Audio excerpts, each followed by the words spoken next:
Happy probably this past weekend to get Gilly back in the lineup and try to work her back in. Certainly go into Purdue, a team that is just it's so physical, of being able to come back and walk out there with a 5-set win, and proud of our kids for doing that. We went with couple different lineups and a lot of adjustments through the match, and I thought our kids they hung in there and gave us a chance there at the end and played pretty well there at the end. And the following night after traveling and playing pretty late into the night, hit over 300 against Indiana. I thought offensively we were pretty good. And then just back at it. We've got a short turnaround before we fly out tomorrow to Rutgers, and then back home against a really talented Illinois team.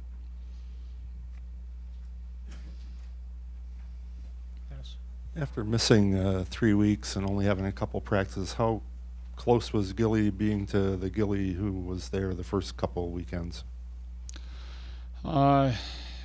She had basically one practice with Carlini before the match, so the connection was a little bit off. Wasn't playing with quite as much confidence as she was going into the match, and that's probably to be expected. Without a lot of time with your setter.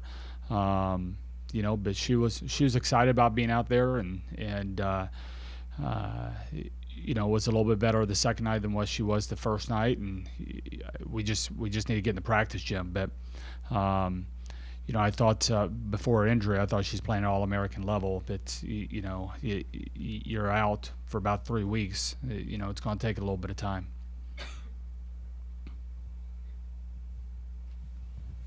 Could you share the improvement that Tiana Williams has made in her all-around game? Obviously, she's pretty darn good at the net, but overall. Yeah, it's good. I mean, she's worked hard. She's passing short balls, and that was something that seemed like it was an automatic point for the opposing team. It seemed like a Chinese fire drill anytime that she passed the short serve last year, and there's some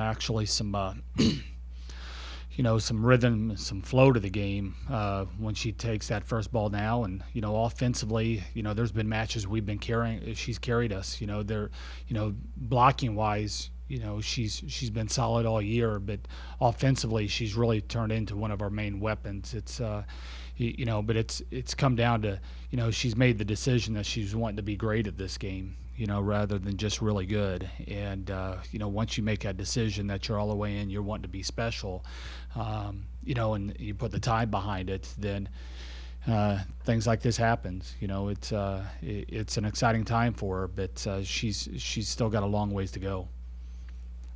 Dennis? A lot of high rankings from the start of the season, high expectations. Is there a phase of your game that you think in particular needs to ramp up to become championship level? We're just talking about it. It's just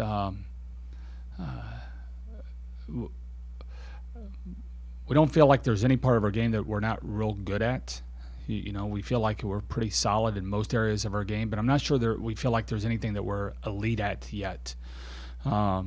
We see ourselves defensively and just how much more work we've got to do to be a really good defensive team. And then you sit there and we're keeping teams to, they're hitting like 133 against us or something like that, and which is 40 points below what anybody's hit against us the past 3 years. But, you just sit there and you watch film, and sometimes you just put your face in your hands and just say, my goodness, there's times where our effort is lacking, or we're just not making the right reads, or we're not playing with enough range. But I guess the best thing is that we sit there and we see so much more area that we can get better at, and and hopefully we continue to get healthy and we're able to work on some of these connections and things. But I think we're really good at a lot of different things, and we're trying to get great at a few of those. I'm not sure what those are right now.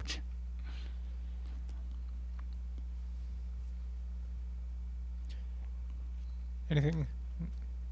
Is your team almost 100%, so to speak? I mentioned the other day, that it seems like or a couple weeks ago, it seems like there's this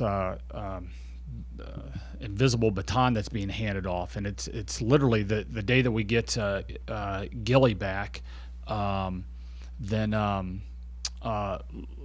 Lauren injures her hand, and that was a scare for a little bit. We thought that was going to be a real serious thing, but it ended up not being the case. And then so she gets back in practice, and about 40 minutes into it, McDonald takes about the hardest ball I've ever seen anybody take to the face. And so we're still still not sure how much longer she's going to be out. And so, I made what I thought was kind of a flippant joke, and our players take that to heart or something. So I don't know. It's hopefully we'll get people back, and one of the things I don't think we're as reliant on as what we've been in the past is we do have a little bit of room to, our depth is a little bit so that we can move some people around. Now part of it is as we're getting people back is how do the pieces fit together, and that's ending up to be a real challenge for us. And but I guess there's good problems and bad problems. That's probably one of the good problems. Anything else? Thanks, guys. All right. Thanks, Kelly.